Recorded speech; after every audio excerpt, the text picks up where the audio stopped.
Bonsoir à tous, bonsoir à toutes. Bienvenue sur la communauté beauté pour ce nouveau live. Ce soir, nous allons vous donner les clés pour mieux dormir grâce à la sophrologie. Je suis donc ravie de vous présenter une nouvelle intervenante dans le cadre de nos semaines self-care. Il s'agit de Karine Lévy, qui est sophrologue et hypnothérapeute. Bonsoir Karine. Bonsoir Alexandra, bonsoir tout le monde. On est très content de vous accueillir parmi nous ce soir pour parler de sophrologie. Alors, première chose, Karine, je pense qu'on a certaines personnes qui sont un petit peu novices, comme moi, parce que je ne connaissais pas la sophrologie avant de vous rencontrer. Et j'aurais voulu d'abord savoir, en quelques mots, qu'est-ce que c'est la sophrologie, quelles sont les indications et aussi comment se pratique une séance. D'accord.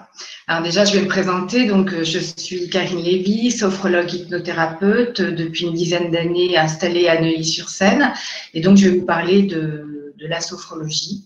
Donc, la sophrologie, c'est quoi? C'est simplement une technique psychocorporelle qui permet vraiment de réharmoniser le corps et l'esprit et le corps, de retrouver très rapidement une sensation de bien-être, de recentrage grâce à des exercices de respiration, des exercices de détente musculaire, de relaxation musculaire et de visualisation positive. Très rapidement, ça permet vraiment de retrouver un état de sérénité, de bien-être et de paix intérieure.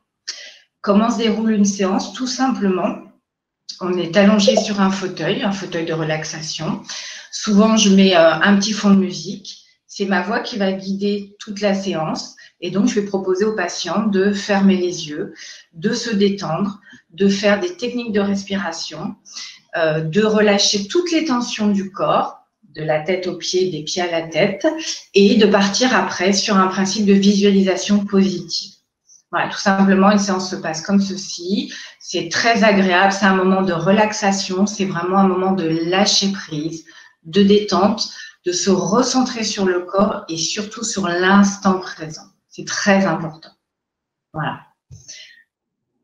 Voilà, ça c'est l'ensemble de la sophrologie de façon générale. En ce qui concerne les indications, la sophrologie est indiquée dans les troubles du stress, tout ce qui est problématique au stress, tout ce qui est lié aux troubles de la concentration de l'attention, très fréquent chez les enfants, les adolescents.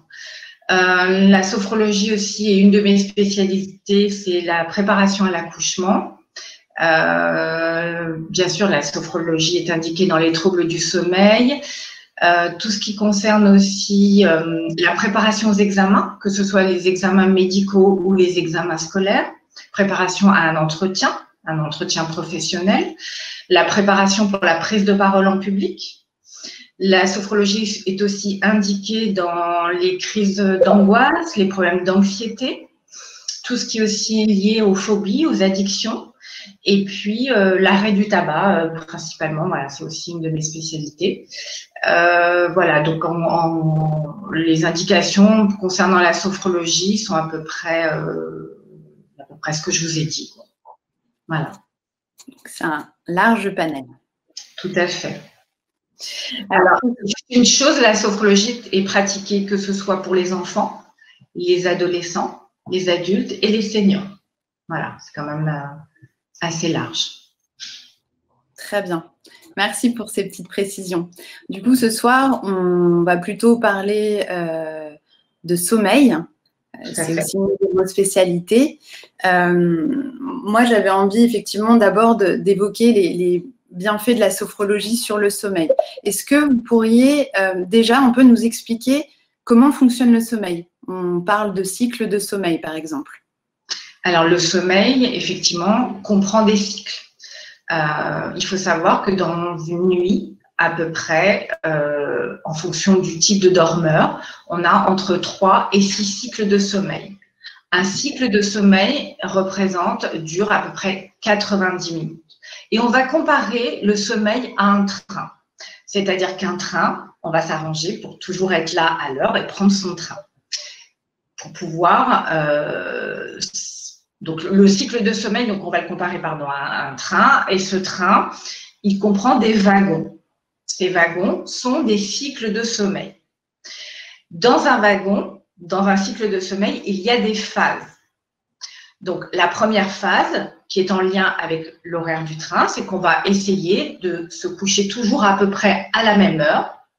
Parce que si on ne se couche pas à la même heure, on va louper son premier cycle de sommeil en sachant que le prochain cycle sera 90 minutes plus tard. Donc, dans un cycle de sommeil, la première phase, c'est la phase de l'endormissement. Juste avant, on a senti que nos paupières commençaient à devenir lourdes, les yeux piquent un peu, la nuque devient lourde, on commence à sentir la fatigue, on bâille, on va se coucher et là, on rentre dans la première phase, la phase de l'endormissement. Ensuite, vous avez la phase de sommeil profond. La phase de sommeil profond, c'est vraiment la phase de récupération physique, musculaire. Le corps, tout l'organisme va récupérer pendant cette phase sur le plan physique. Et ensuite, vous avez la phase du cycle, paradoxale, c'est la phase des rêves. C'est la phase où on va avoir une récupération physique, une récupération psychologique, une récupération nerveuse, une récupération plutôt psychologique. C'est donc toute la phase du cycle du sommeil paradoxal qui est la phase des rêves. Donc, c'était la deuxième phase. Ensuite, il y a la phase du sommeil, du réveil très léger. On va tous la voir, cette petite phase. C'est au moment où vous allez vous réveiller la nuit, vous allez ouvrir les yeux et puis vous allez vous rendormir. Vous allez vous tourner, un petit peu vous agiter et vous endormir. Et il est important de pouvoir repartir sur un nouveau cycle de sommeil, donc avec toutes les phases.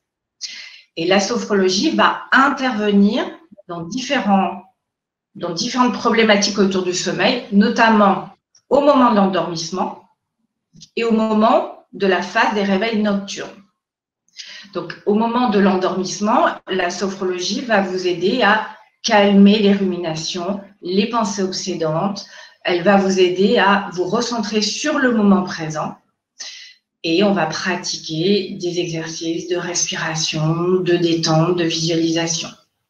Ça, c'est au moment de l'endormissement, où vraiment, là, on a besoin de calmer le mental, de s'apaiser, de relâcher les tensions, de libérer vraiment complètement l'esprit pour pouvoir partir dans la phase du sommeil profond et pour pouvoir partir dans la phase du sommeil paradoxal, des rêves, et passer dans la phase du sommeil léger qui va nous permettre de repartir sur un cycle de sommeil. Donc, un cycle, 90 minutes, différentes phases dans ce cycle, en moyenne 3 à 6 cycles de sommeil par nuit, selon le type de dormeur. Et alors, dans ces cycles de sommeil, vous disiez tout à l'heure qu'on avait des petites phases de réveil qui pouvaient être vraiment anodines. On ouvre les yeux, on les referme, on s'agite. Mais voilà, quand on parle de conseils pour passer une bonne nuit, on pense aussi beaucoup aux personnes qui ont des insomnies, qui n'arrivent pas à s'endormir le soir, qui se réveillent la nuit, ont du mal à se rendormir ou n'arrivent pas à se rendormir du tout. On parlait tout à l'heure d'insomnie partielle ou totale. Est-ce que vous pourriez nous en dire un peu plus ? Voilà, donc dans les troubles du sommeil, il y a effectivement les problèmes d'endormissement, les problèmes d'insomnie partielle. Là, c'est le moment où la nuit, on va avoir des réveils nocturnes en permanence et on va avoir du mal à se rendormir et on va avoir des pensées parasites, des pensées obsédantes, on va sentir des tensions musculaires. Et toute cette période-là va après avoir des conséquences dans la journée puisqu'on aura beaucoup moins d'énergie, on sera beaucoup plus fatigué, on aura l'impression d'avoir peu dormi, pas assez dormi, de ne pas avoir eu un sommeil récupérateur, d'avoir eu un sommeil qui n'est pas régénérant. Donc ça, c'est vraiment l'insomnie partielle. C'est celle qui se passe au moment des réveils nocturnes. Et puis, il y a l'insomnie totale, où là, effectivement, on ne va pas dormir de la nuit. On ne va pas dormir du tout, on va passer une nuit blanche. Alors là, voilà, ça peut arriver. Il faut faire attention à ce que ces insomnies ne viennent pas des insomnies chroniques.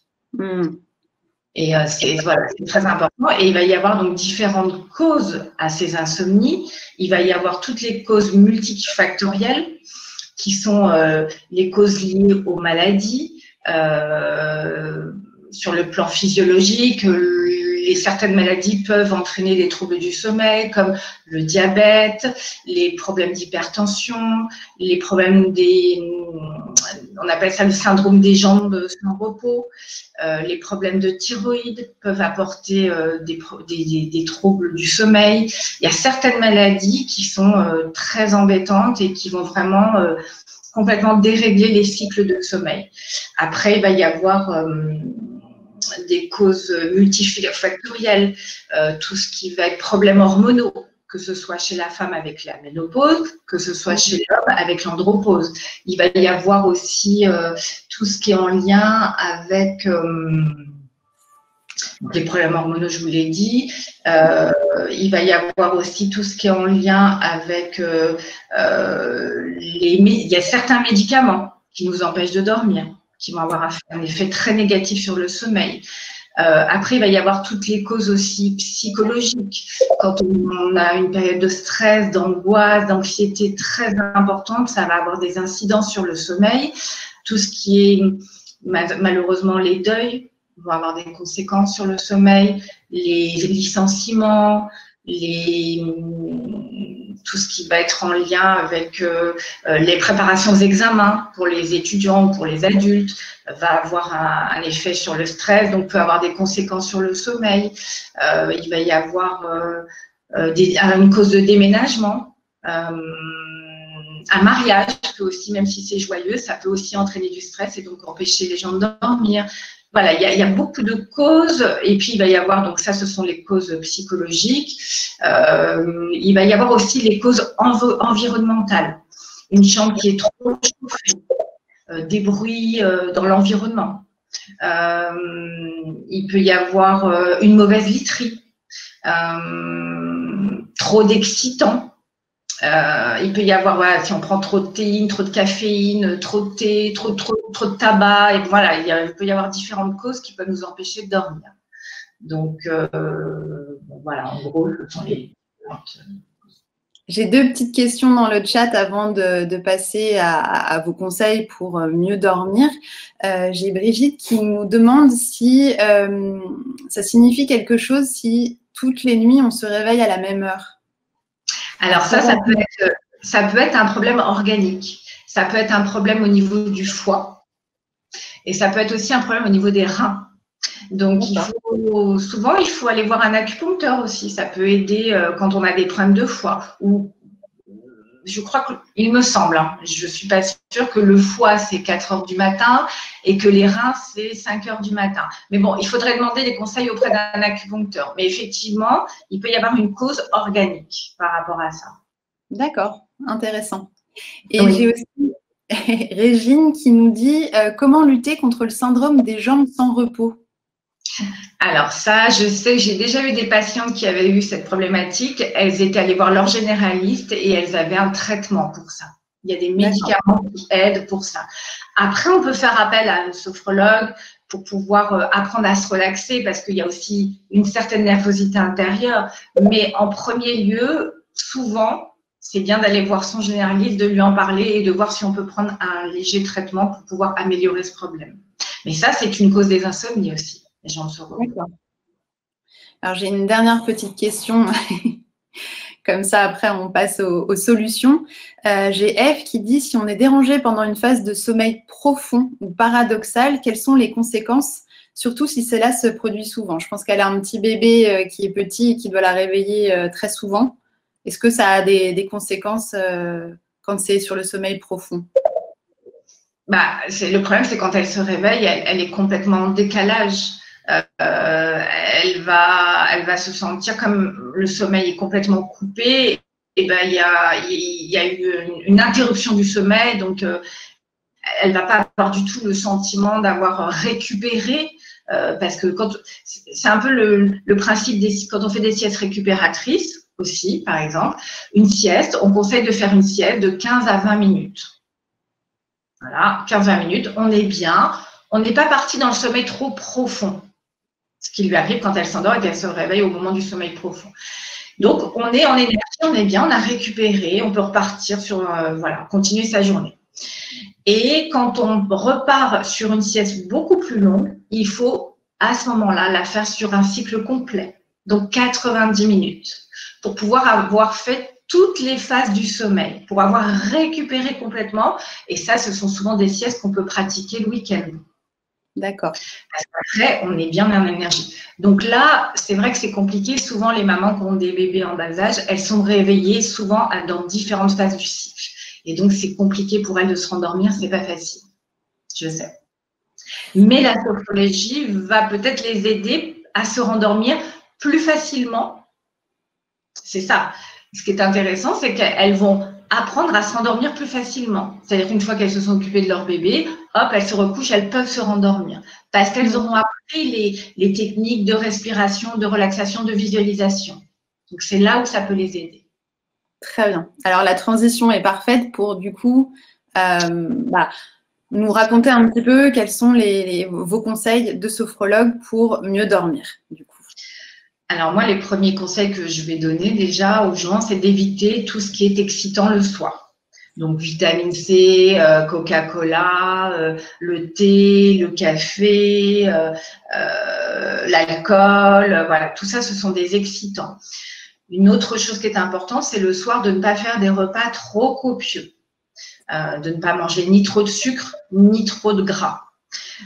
Il est important aussi de dîner 2 heures minimum avant d'aller se coucher pour pouvoir bien digérer et d'aller se coucher 2 heures après. On a le temps d'avoir bien assimilé ces aliments dans l'organisme et de pouvoir s'endormir tranquillement.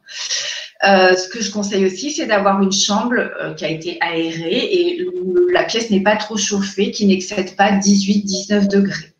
C'est important. Quand il fait trop chaud, c'est pas bon du tout. Ce qui est important aussi, c'est de pouvoir, moi je conseille toujours à mes patients de prendre une douche le soir quand ils rentrent de leur journée. Ça aide à éliminer tout ce qui est poussiéreux, négatif qu'on a pu avoir sur nous pendant la journée. En termes d'énergie, ça permet vraiment de sentir comme si on se purifiait, on se nettoie avant d'aller dormir. Donc soit avant d'aller dormir, soit en rentrant du travail, une fois qu'on a pris sa douche, on se met dans une tenue agréable, légère, et on est dans une autre énergie pour pouvoir passer une bonne soirée. Après, on peut prendre aussi un bain 2 heures avant d'aller se coucher. Ça favorise l'endormissement, ça favorise le relâchement des tensions musculaires. Ce qu'on conseille aussi, c'est d'avoir une activité relaxante le soir, de la lecture, une musique douce, voilà, de la télé, mais quelque chose de pas trop violent, d'assez agréable. Ce qui est important aussi, c'est de pouvoir avoir des rituels le soir aussi. Par exemple, boire une infusion, une tisane.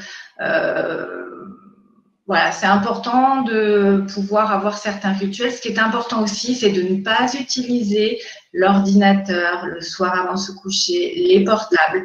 Pourquoi? Parce que les portables, les ordinateurs sécrètent une lumière bleue qui empêche la sécrétion de la mélatonine. Et la mélatonine, c'est l'hormone du sommeil. Donc, c'est important. La mélatonine, elle se sécrète naturellement dans le corps. Et il est important donc de ne pas utiliser les écrans et le téléphone le soir.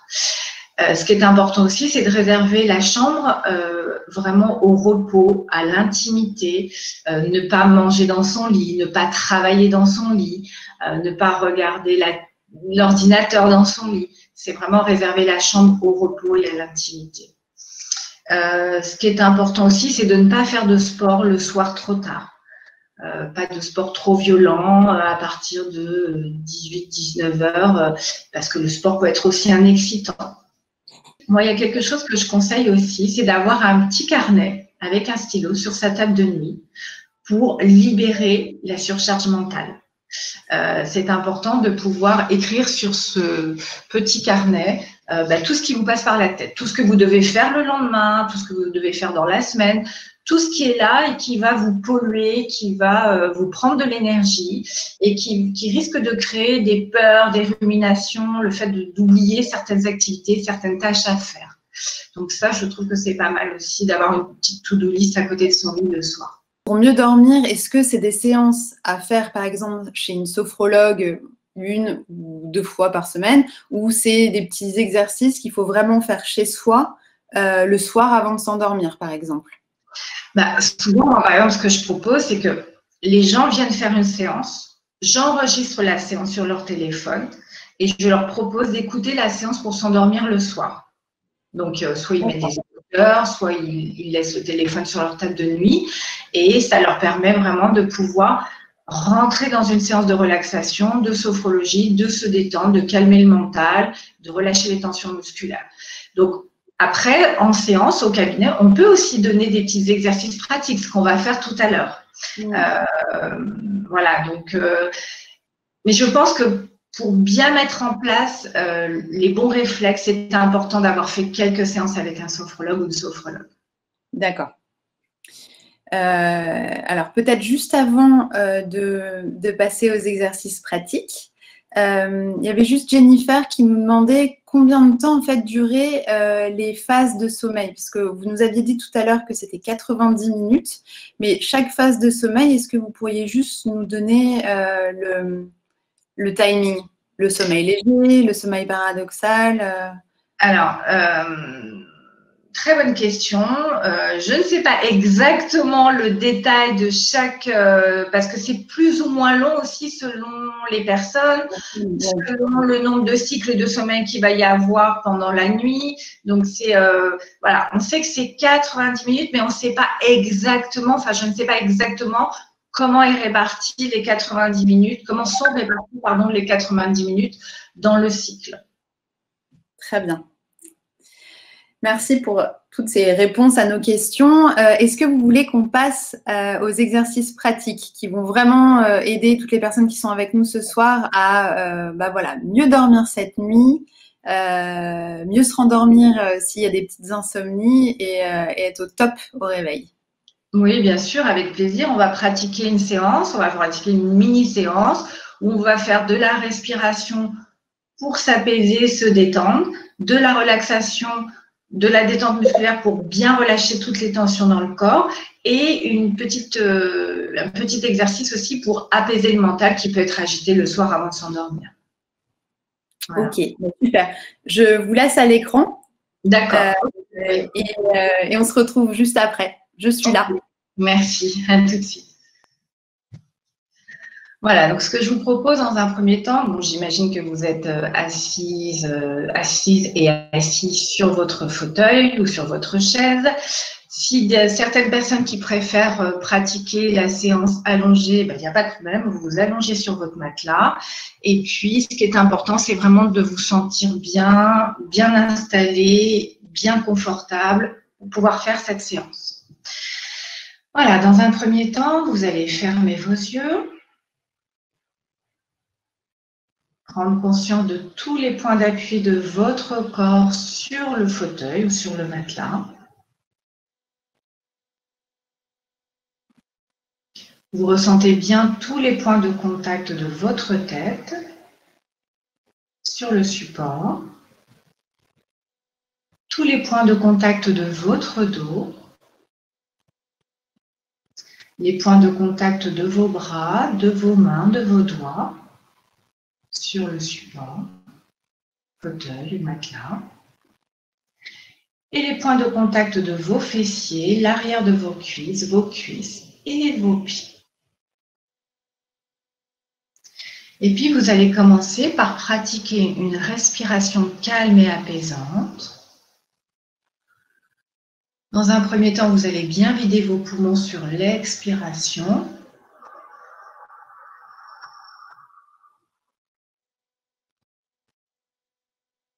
Et puis, vous allez faire une profonde inspiration par le nez. Profonde expiration par la bouche.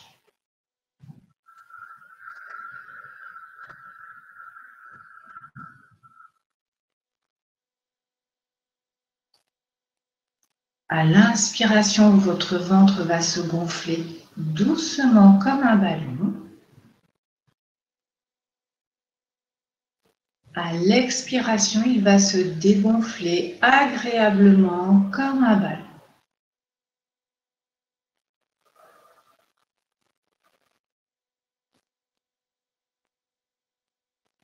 Votre inspiration est toujours plus longue que votre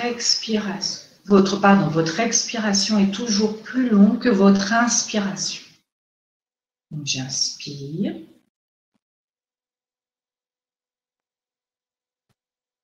Et j'expire, je prends mon temps, je relâche les tensions vers l'extérieur.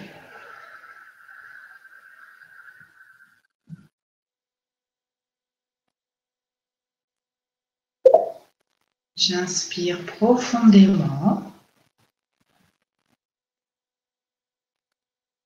J'expire longuement.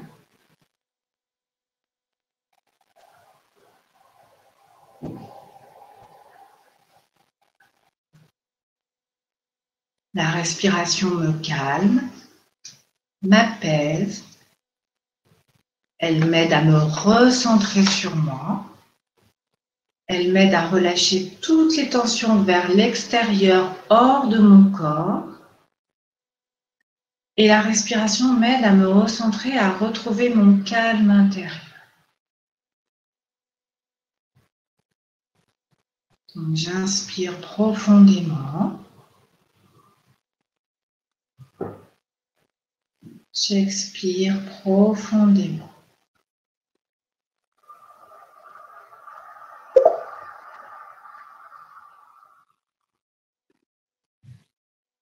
Le simple fait déjà de pratiquer cette respiration va marquer une pause. Vous allez laisser l'air circuler librement dans votre corps, dans vos poumons.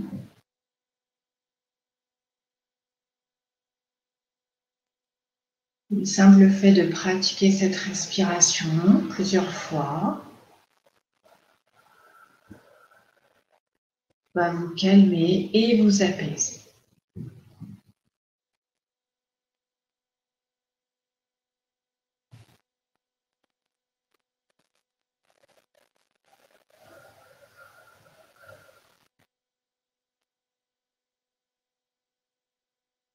Et puis maintenant, vous allez commencer par détendre tout votre corps, en commençant par votre visage. Vous allez relâcher les tensions sur votre front. Vous relâchez les tensions au niveau de vos sourcils. Vous détendez vos paupières. Vous relâchez tous les petits muscles à l'intérieur de vos yeux. Vous relâchez bien vos paupières, vos yeux et tout votre visage va se relâcher. Relâchez votre mâchoire, votre bouche, vos lèvres, votre menton. Détendez bien toute votre mâchoire, intérieure, extérieure.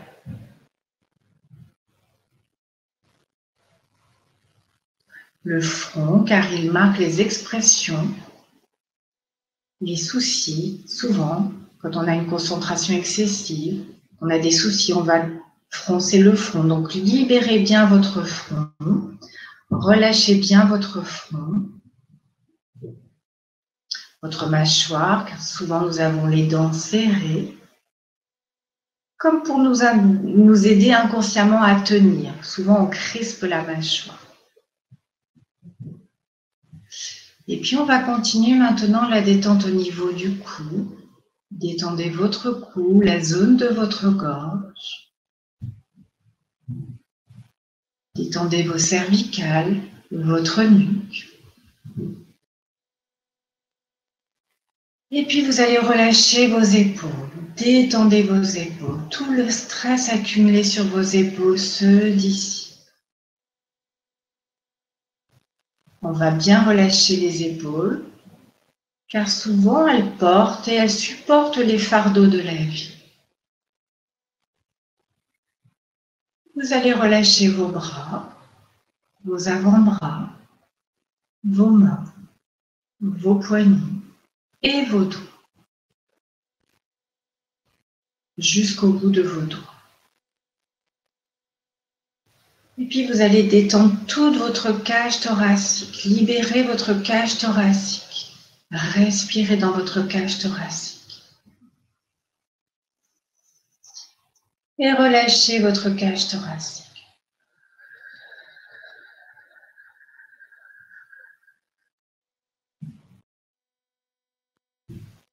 Et puis vous allez respirer dans votre ventre. Vous allez détendre votre ventre. Votre ventre, il retient toutes vos émotions. Votre ventre, c'est votre deuxième cerveau. C'est le cerveau de vos émotions. Donc détendez bien votre ventre. En même temps, vous détendez tout votre diaphragme, qui est le muscle essentiel dans la respiration. Votre diaphragme se décontracte grâce à la respiration. Et puis vous détendez le bas de votre ventre. Et puis vous allez détendre aussi tout votre dos. Le haut de votre dos se relâche. Le milieu de votre dos se relâche.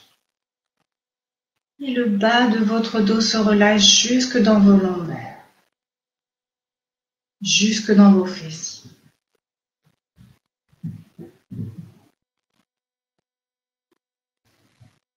Et puis vous allez relâcher le bas de votre corps, vous allez relâcher vos cuisses,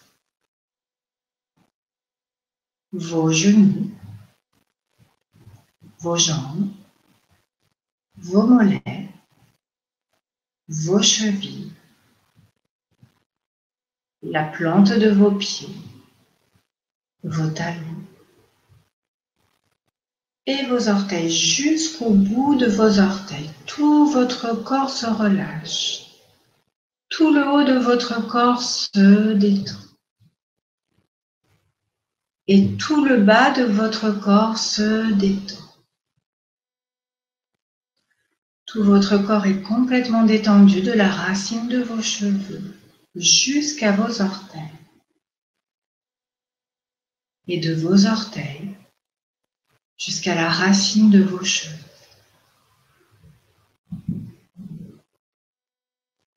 C'est une prise de conscience de tout votre corps.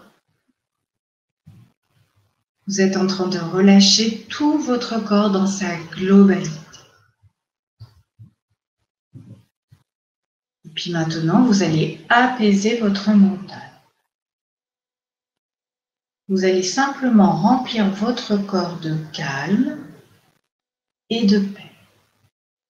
Pour cela, je vous propose de choisir une phrase de votre choix. Une phrase qui a du sens pour vous.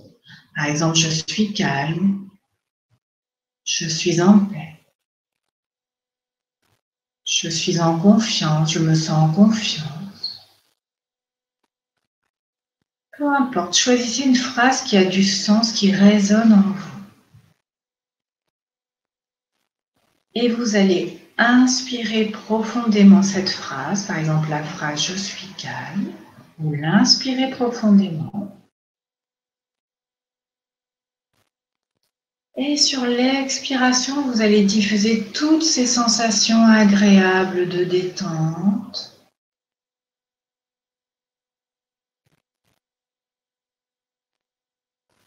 Vous allez vraiment inspirer profondément votre phrase. Et vous allez laisser passer un doux courant de détente dans tout votre corps, dans vos pensées, dans votre mental. Donc, si vous inspirez, je suis calme, inspirez. Et inspirez, expirez profondément toutes les sensations de calme, de paix à l'intérieur de tout votre corps, dans votre tête et dans vos pensées, sur l'expiration.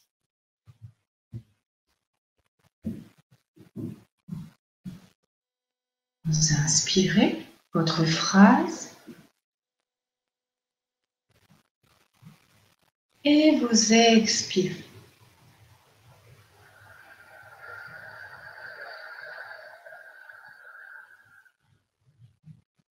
Et vous allez sentir le calme s'installer en vous.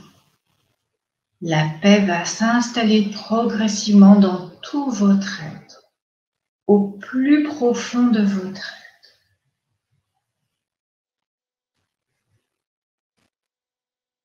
Vous pouvez faire cela pour vous endormir le soir, pour calmer votre mental, ou lorsque vous vous réveillez la nuit. Pareil, pour calmer votre mental, pour relâcher les tensions musculaires. Vous endormir, vous rendormir profondément. Et puis juste pendant quelques instants, on va aussi associer la sensation de lourdeur. Parce que plus vous allez sentir votre corps lourd, et plus la lourdeur va être agréable, et plus vous allez vous détendre.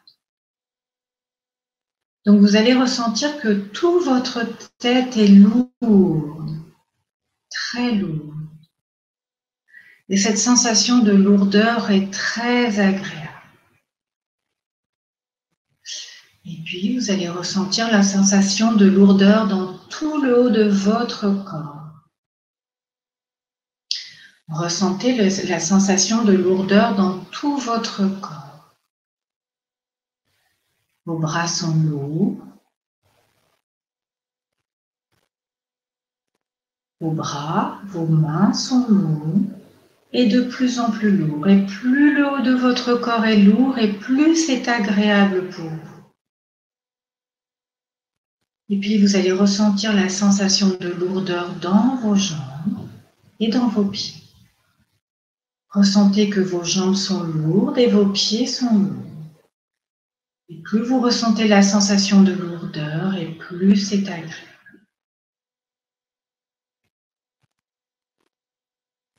Quand vous avez du mal à vous endormir, portez vraiment votre attention sur la sensation de lourdeur dans votre corps. Et vous allez sentir que votre corps devient de plus en plus lourd.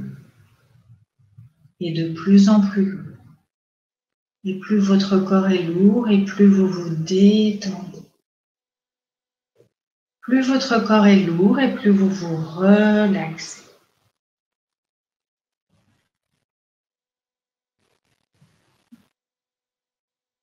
Voilà, restez juste quelques instants dans cet état agréable. Votre mental s'est apaisé, votre corps s'est relâché.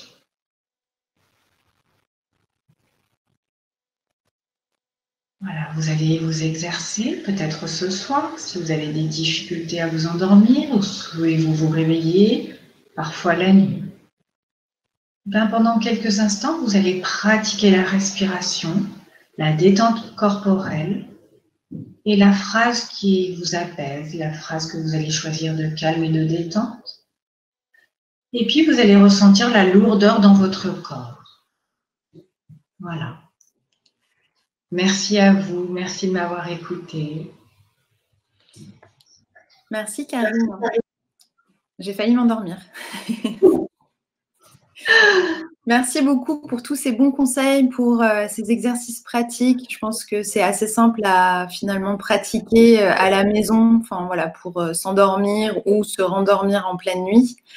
En tout cas, merci beaucoup. Je suis sûre qu'on va se retrouver pour un nouveau live sur un nouveau sujet. Ça nous fera plaisir. Avec plaisir. Merci à vous. Si vous avez des petites questions, n'hésitez pas.